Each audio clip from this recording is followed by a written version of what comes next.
Chapter 3 Reunited. Odysseus looks out over the water. He wonders how the encounter with the Cyclops would have gone without Annabeth and Percy's help. Without their knowledge and foresight, he probably would have stumbled into that cave with only a few men, and maybe would have had to fight Polyphemus. How many men would have died? "How did you know your brother would be there?" he asks, turning to Percy. But it's Annabeth that answers. "We have a prophecy. It had mentioned reuniting with family, and that island, the cave. It all fit," Annabeth explains. What else did it say?" Odysseus asks. Having a prophecy to follow is always helpful. "Travel east to a land remote, meet a king and board his boat. Reunite with family, names unknown, face a storm on the path home. Monsters and witches will guide the way, back to Ithaca where the ships will bay," Annabeth recites, Percy nodding along. "No wonder you were so eager to get on my ships," Odysseus chuckles. "So, a storm, monsters, and witches. But we make it home." He slowly relaxes. No matter what, he makes it home. Nothing else matters. It will all be worth it. He sits, closing his eyes. When was the last time he relaxed? He's been so focused on keeping everyone safe and on track, on getting home. When he opens his eyes again, the sun has started to set, men lounging about as the boats sail on. He must have fallen asleep. "Ah, Captain, you're awake!" Polites notices, coming to crouch next to him. "We were going to let Annabeth use your bed since you were asleep. Is that all right?" he asks. "Oh, yes, that's fine," Odysseus nods, running his hand over his face. "Obviously I'm fine with sleeping where I am," he chuckles.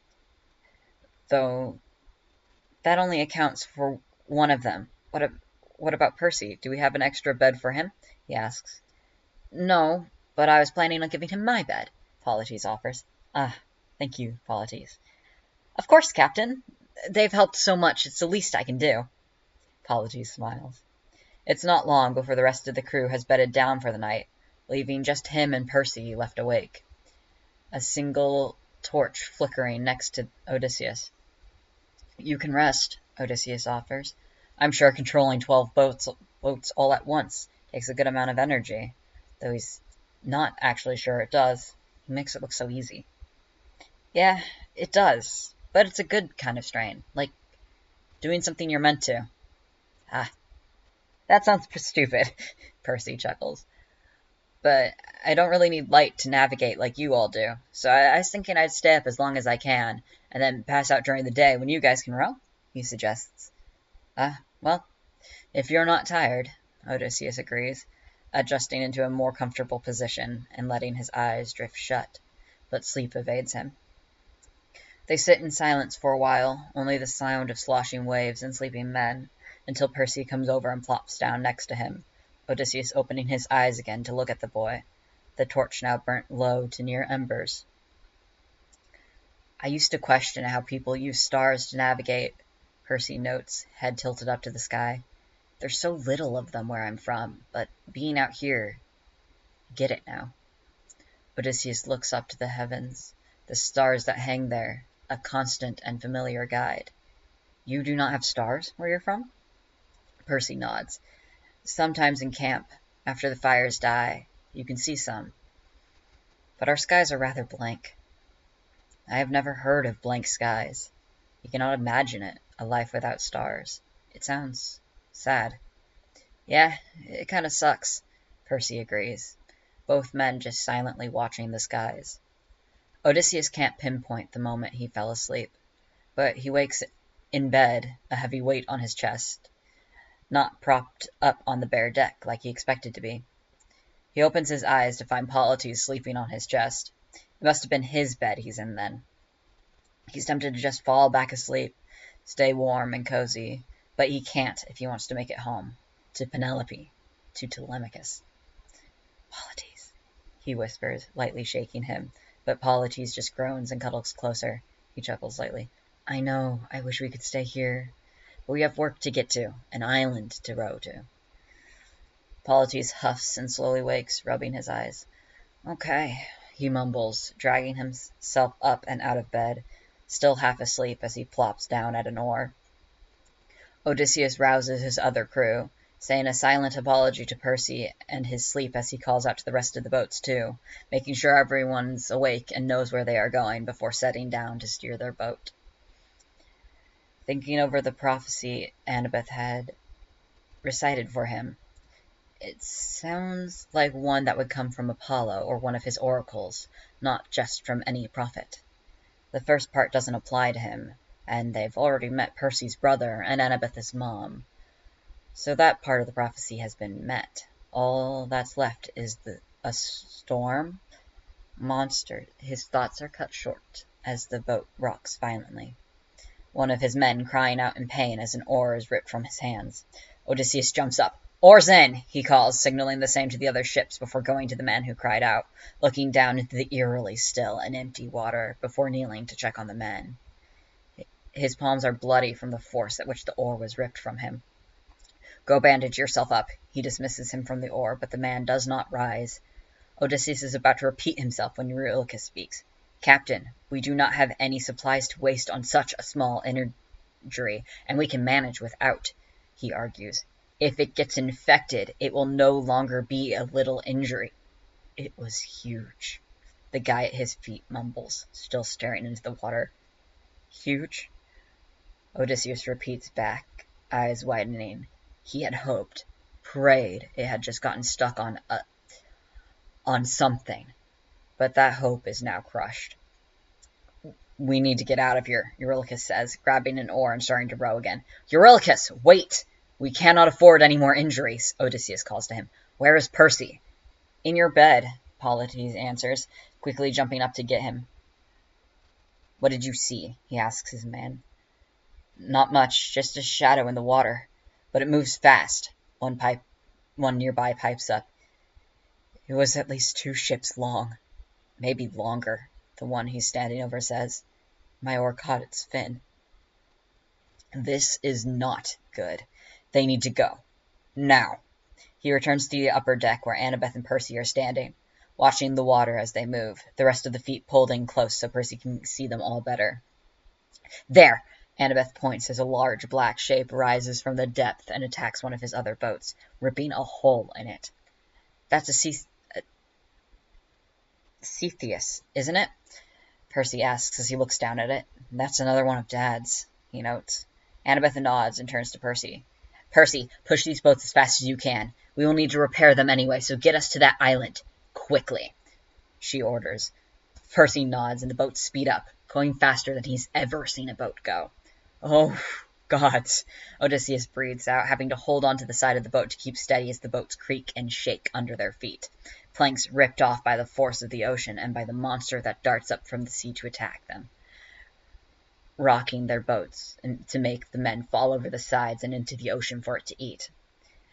But he doesn't get to see if it's successful. All he can do is pray that they had somehow stumbled onto this beast's home, and they will be free of it soon, and that this is not some divine punishment set upon them.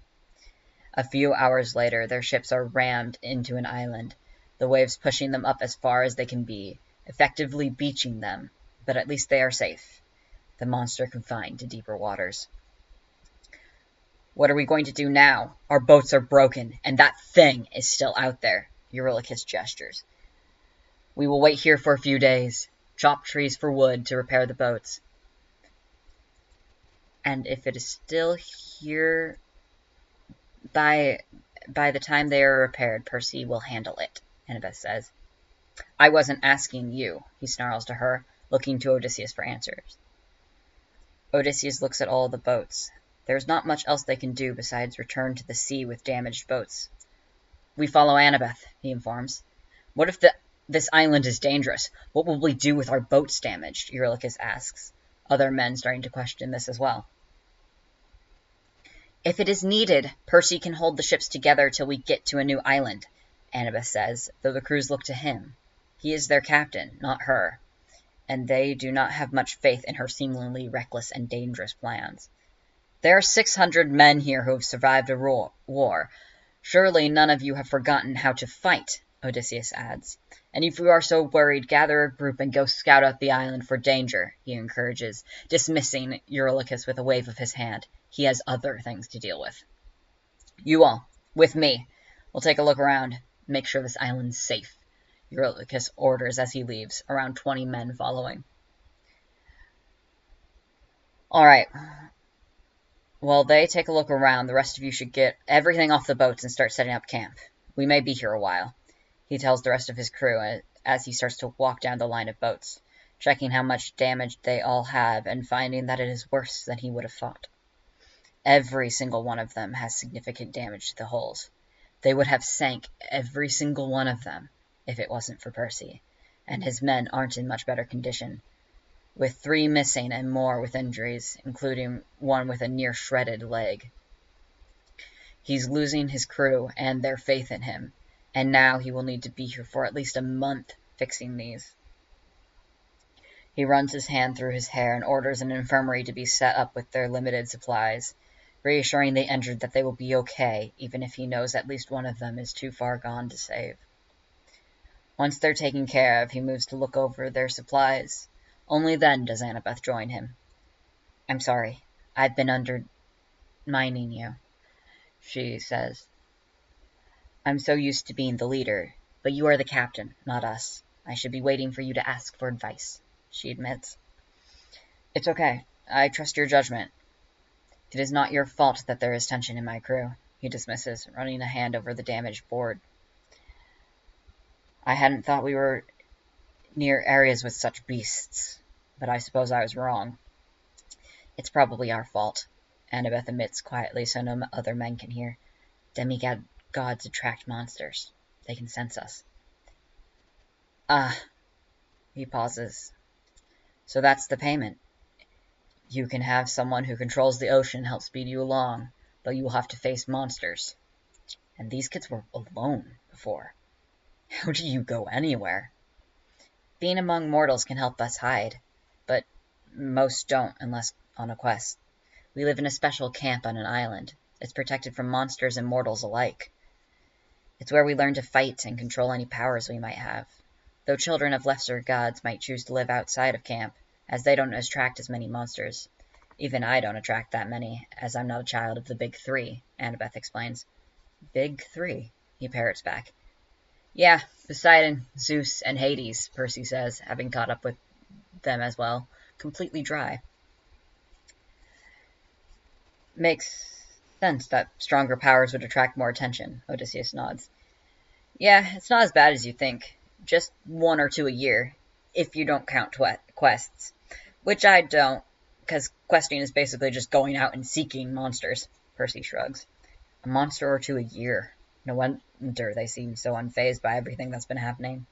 Odysseus thinks to all of the stories he's been told of such things. Scylla, the Minotaur, Hydras, and wonders how many horrors these kids have faced in their short lives. So, I was thinking for repairing the boats, we should have 2 groups, one to cut trees with 400 men, and one to refine the wood into boards with 200, and rotate out men from twice a day so no one gets bored. Then once we have a good few boards, split the group chopping trees in half and have half work on the boats, which would give about 60 men to each ship, Annabeth suggests, pulling him from his thoughts. Unless you have another plan, she tacks on. No, that sounds like a good system, Odysseus agrees. We also should have just the amount of axes to cover that, he notes, going to check, both of the demigods at his heels. Or at least they were, until Perseus Jackson, an angry voice calls out. Odysseus draws his weapon and turns to look, though he's caught off guard as he sees a young boy, no older than 16, step out of the shadows. The boy is dressed in regal clothes, not meant for travel, the pitch-black fabric seeming to catch and absorb the light around him, making the kid's scarred skin seem deathly white, like he might have just risen from the underworld. And who's to say he hadn't? The kid feels dangerous, like death itself is approaching. Odysseus has to make a conscious effort to stay calm as the kid storms over, but Percy and Annabeth seem unfazed by this, so he keeps his weapon lowered. The kid shoves Percy, saying something in another language. Latin, maybe? Percy just laughs and replies, "A friend, then." Odysseus slowly sheaths his sword. "Nico, don't shove him," a second boy scolds, Odysseus having been too focused on the little embodiment of death to have noticed his golden companion, a boy of similar age, though he is taller, with a sheath of arrows on his back. He watches as the golden boy grabs Nico's hand to keep him from shoving Percy again, and can't help but wonder if these are gods. The blonde one does fit the description he's heard of Apollo perfectly, and Nico radiates power stronger than Percy. But they can't be. Surely a god would not be acting the way they do. "So who are they?" he asks Annabeth quietly. "Those are our friends, Nico and Will," she explains, gesturing to each of the boys as she says their names. Nico shoots them both a glare as she speaks, and Odysseus swears he can feel his heart stop for a second. He moves closer to Annabeth, his breath quick. "Right. Friends? Good friends? Close friends?" "Pretty close. Don't worry, they're friendly," she soothes, though he's finding that hard to believe. Right. Good," he nods, feeling relieved when someone calls him away to the medical tent. He stays with his men, soothing them. There are more now. Luckily, most are small injuries, but then they truly don't have the supplies to take care of them all, and if any get infected, small injuries can still kill. But he doesn't have much time to mull this over and think of what to do as the golden child, Will, pokes his head in, looking them all over before heading to the most injured of them, kneeling down next to the man. "Hello, my name is Will. I'm a healer. May I see your leg?" he asks, gesturing to the bandage which is already bled through. The guy just nods, and Will sets to work, unwrapping the bandage and checking the wounds. "Fetch me some clean water, Percy," he tells Odysseus. "I need to more properly clean this, and if you have honey, that would also be appreciated." Odysseus nods and quickly obeys, returning quickly with water and honey, watching as the boy cleans wounds, plucking hair from the soldier's head to sew him with. The man clings to Odysseus as he grits through the pain. Once all the damage is fixed, Will lays herbs from a pouch on his side over the leg and bandages it up with some of their last queen wool, humming softly all the while. Chapter 3. Finished.